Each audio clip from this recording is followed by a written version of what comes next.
Have you ever stood in a room full of people, family, friends, even your own children, and suddenly felt like you didn't belong anymore? Not because of your age, not because of any mistake, but because someone said something sharp, something subtle, or maybe not so subtle. A joke at your expense, a comment about your memory, a sigh that made you feel like a burden. And you just stood there, smiled politely, let it pass. Later, you sat quietly and wondered, why didn't I say something? Why did I let them treat me like that? If that's ever been you, if you've ever walked away from a conversation feeling smaller than when you entered, please hear me now. You are not alone, and you are not imagining it. Because the painful truth is, many people, even the ones closest to us, sometimes forget that we are still whole, still wise, still worthy of respect. And when that respect is replaced by manipulation or subtle humiliation, the wound cuts deeper than most realize. Grace, a 70-year-old widow with kind eyes and a warm heart, used to spend every Sunday with her daughter's family. She brought desserts, played with her grandchildren, helped with dishes. But slowly, things began to shift. One Sunday, her son-in-law made a remark during dinner. Well, we all know Grace likes to repeat herself. Don't we? Laughter followed. Not from cruelty, just from habit. But no one looked her in the eyes. No one noticed how her smile froze. It wasn't the first time. There had been other moments, comments about her hearing, how slow she walked, how long she took to tell a story. And every time, she stayed silent. She didn't want to make it awkward, didn't want to ruin the evening, didn't want to be that person. But that night, as she drove home in the dark, she whispered to herself, why do they think that's okay? And maybe you've wondered the same. Why do they speak to me like that? Why do they ignore my feelings, then make me feel guilty when I speak up? Why do I stay quiet when I want to speak? The answer, for many, is simple. We were taught to keep the peace, to smile, to not cause conflict, especially as we get older. We're expected to become quieter, easier, more agreeable. But let's be clear, growing older does not mean giving up your dignity. There is nothing graceful about accepting mistreatment in silence. Chloe, a vibrant woman in her mid-60s, lived with her adult son and his wife for a few months while recovering from surgery. She was grateful. She helped where she could, tried not to be a burden. But whenever guests came over, her daughter-in-law would say things like, Chloe loves to give advice, even when no one's asking, or, she means well. She's just used to things being done the old-fashioned way. It was always with a laugh, always meant to be lighthearted, but it stung, and Chloe could feel herself shrinking a little more every time, until one day, she overheard her granddaughter, only 10 years old, repeat one of those same jokes, not in malice, just imitation, and that was the moment something broke open. Because it's one thing to be teased, it's another to be taught that disrespect is acceptable, even funny. So what do you do when someone tries to humiliate you? When they use jokes to cut you down, when they manipulate you into feeling guilty for asking for help, or for not helping enough? What do you say? That's when the 4 words come in, not loud, not angry, but clear and steady. I don't accept that. That's it. You don't need to explain. You don't need to argue. You don't need to plead your case. You simply let the words land, and if needed, you walk away with your head held high and your spirit intact. Saying, I don't accept that, doesn't make you rude. It doesn't make you ungrateful. It makes you someone who remembers your worth. It reclaims the space where shame tried to settle. Because here's the truth, you are not too sensitive. You are not overreacting. You are noticing something that hurts, and you are allowed to name it.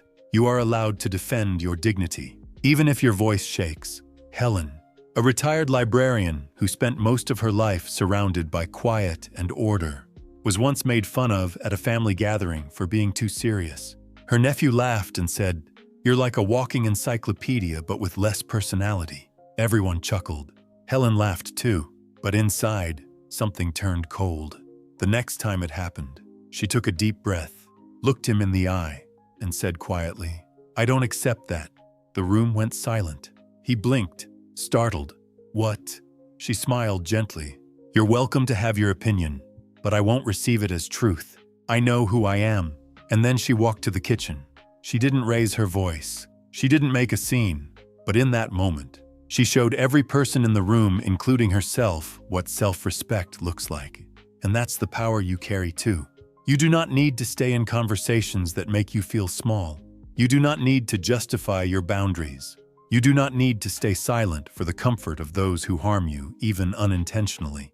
And when you begin to embody that truth, not through confrontation, but through calm clarity, something begins to shift.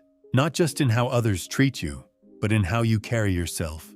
In the stillness that follows those 4 words, you begin to hear something else, your own voice, and it's been waiting patiently, gently for you to listen. Your own voice, and it's been waiting patiently, gently for you to listen. The world may try to drown it out.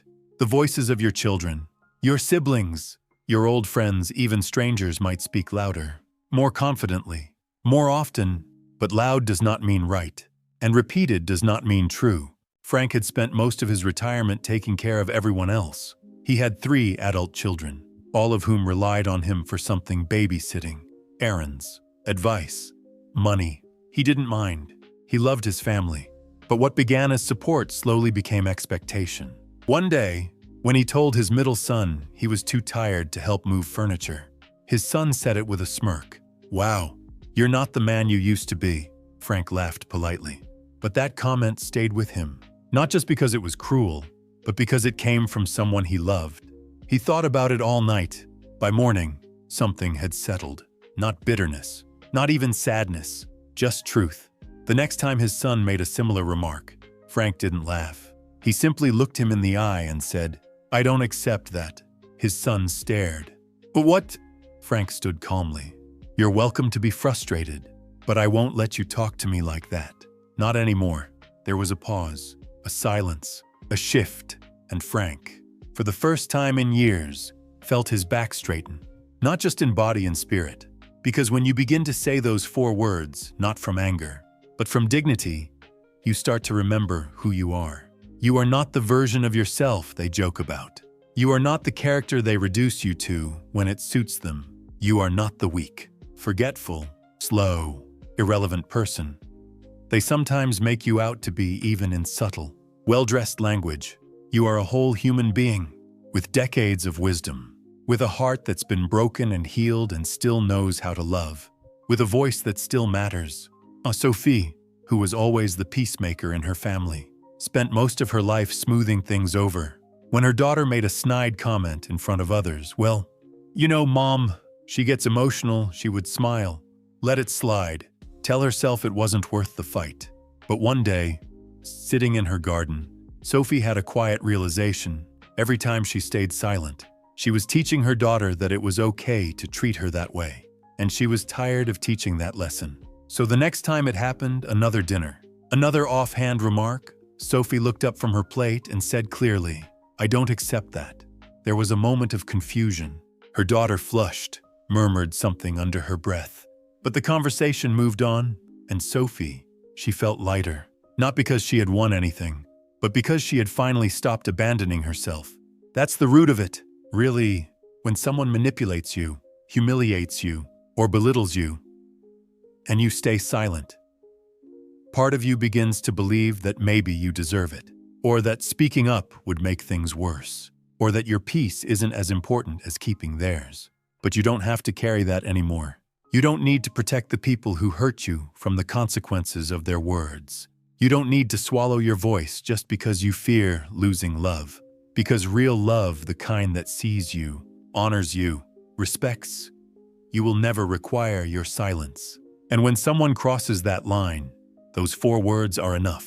I don't accept that. Say it when someone talks down to you in public. Say it when your family dismisses your opinion like it doesn't matter.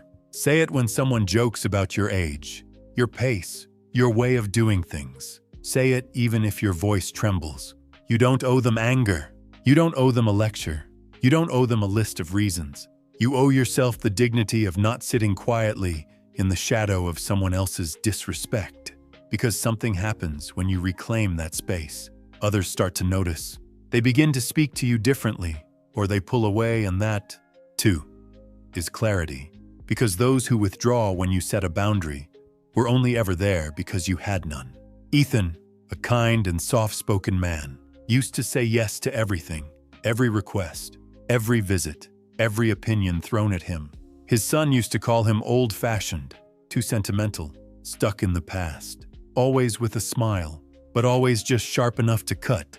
Until one day, Ethan smiled back and said, "I don't accept that." His son blinked, startled. "It's just a joke."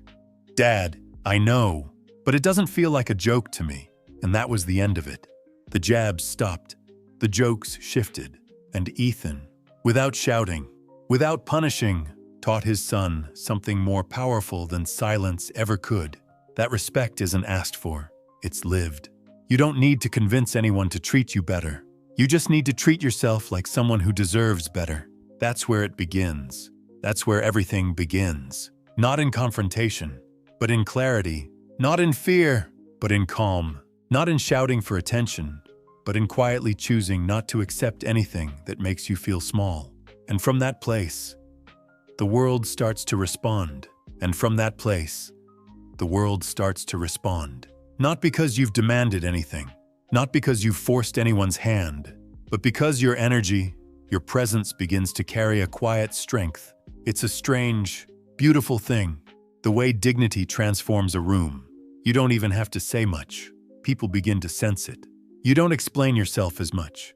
You don't rush to fix, to appease, to soften every edge that isn't yours. You simply stand, you simply breathe, and that's enough.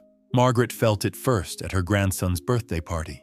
She had always been the one to stay in the background, cleaning up plates, running to get extra napkins, babysitting while the others chatted. It was expected, never asked, just assumed, and she'd done it for years. But this time, she didn't move. She stayed seated on the porch swing, watching the children play. When her daughter called out, "Mom, could you take the baby while we finish up inside?" Margaret smiled kindly and said, "I'll help after I finish my tea." There was a pause. Her daughter blinked, a bit startled, but she didn't argue. She simply nodded and walked back inside. It was such a small moment, so ordinary. But for Margaret, it was everything. Because saying "I don't accept that" isn't just for the loud moments, the arguments, the insults, the jokes with sharp teeth. It's for the quiet moments too. The invisible ones. The ones where you're being asked, once again, to sacrifice your comfort, your rest, your presence for someone else's ease. And in that small refusal, you remind yourself, "I belong here." Your comfort matters. Your opinion matters. Your energy matters. You've lived too much life, carried too many people, endured too many storms, to keep disappearing just to keep the peace.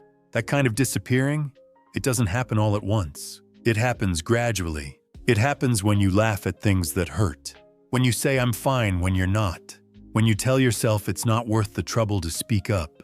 But you don't have to keep doing that.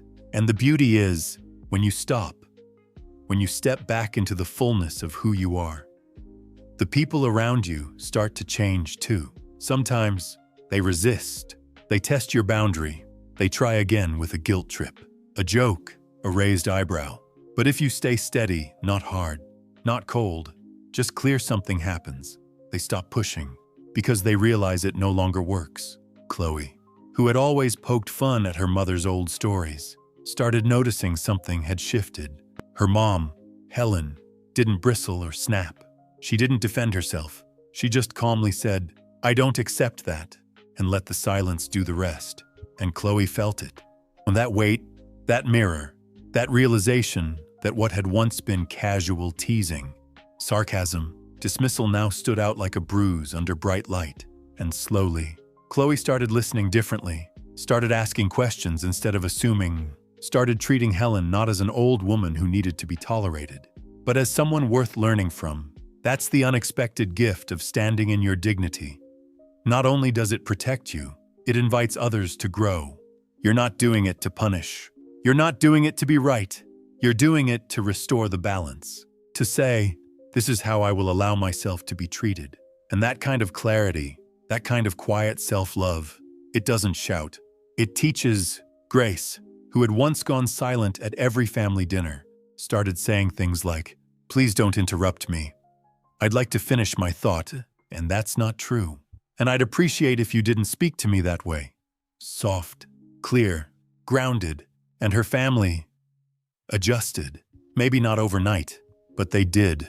Because people may not always like when you set a boundary, but deep down, they do respect it, especially when it's not fueled by rage, but by love. For yourself, first. This is how it happens. Not through big speeches, not through shouting matches, but through small, steady choices. You pause instead of reacting. You say less, but mean more. You leave the room when it no longer feels kind. You don't try to prove anything anymore, because the people who see your worth won't need proof, and the ones who demand proof may not be worth chasing anymore. There's such freedom in that realization. Freedom to be fully yourself. Freedom to age without shame. Freedom to speak without apology. And the world, even the small world of your family or community, begins to feel less like a minefield and more like a home you can finally belong to again. Ethan once said, "When I stopped chasing respect and started living it, everything changed." He didn't mean people bowed to him or praised him more. He meant that he changed. The anxiety left his chest. The pressure dissolved. He stopped walking on eggshells in conversations. He stopped fearing what would happen if he said no, or disagreed, or claimed space. He just stood still. And in that stillness, he found peace. So, if you're listening now and wondering if it's too late to change, too late to speak, too late to stand, let me offer this truth. It's never too late to return to yourself. It's never too late to stop shrinking. It's never too late to say, with calm and steady grace, "I don't accept that," and mean it with your whole heart. And mean it with your whole heart. Because once you do, once you let those words become a quiet boundary, a line drawn not in anger, but in self-respect, something inside you softens. Something that's been holding its breath finally exhales. You no longer feel like you have to prove yourself in every room. You no longer twist your words to keep the peace. You no longer apologize for taking up space. You simply exist fully, freely, unapologetically. And if you've made it to this point with me, if you've listened through all of this, I want to thank you, sincerely, because I know this wasn't easy. Sometimes, when you've spent years, maybe even decades, making yourself smaller for the sake of others, stepping back into your own light can feel unfamiliar, even scary. It might feel like you're breaking some invisible rule, like you're being ungrateful or difficult. But what you're really doing is remembering who you are, and that's not rebellion. That's restoration. So if any part of this message resonated, if you saw a piece of your story in Helen, or Grace, or Frank, or Ethan, I invite you to pause and reflect. Has anyone in your life ever tried to belittle you, and you stayed silent? Have you ever left a conversation feeling unseen, but unsure how to reclaim your place? What helped you find your voice again? What are you still learning to say? If you feel safe, I hope you'll share your thoughts in the comments. Not for validation, not for sympathy, but for connection.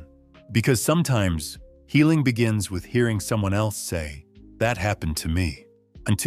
And if this message made you feel seen, truly seen, I'd love for us to stay connected. Click subscribe if you'd like. Not out of pressure, not for numbers, but because this space is for people like us. People who are choosing truth over silence, peace over performance, dignity over guilt. And if you know someone who might need these words, a friend, a sibling, a neighbor, I hope you'll share this video with them. You never know what kind of permission it might give someone else to stand a little taller, to breathe a little deeper, to finally say, "I don't accept that," and walk away with grace. This isn't just about 4 words. It's about a way of being, a quiet revolution of self-respect, a soft reclaiming of your voice, because you are not too old to matter. You are not too late to change. You are not too broken to be whole again. You are here. You are worthy. You are allowed to speak. And when someone forgets that, whether through jokes, manipulation, or dismissal, you don't need to argue. You don't need to raise your voice. You just need to remember who you are and say it. "I don't accept that." Then breathe. Then walk away tall, calm. Hola, that's not weakness. That's power. And it belongs to you now, always.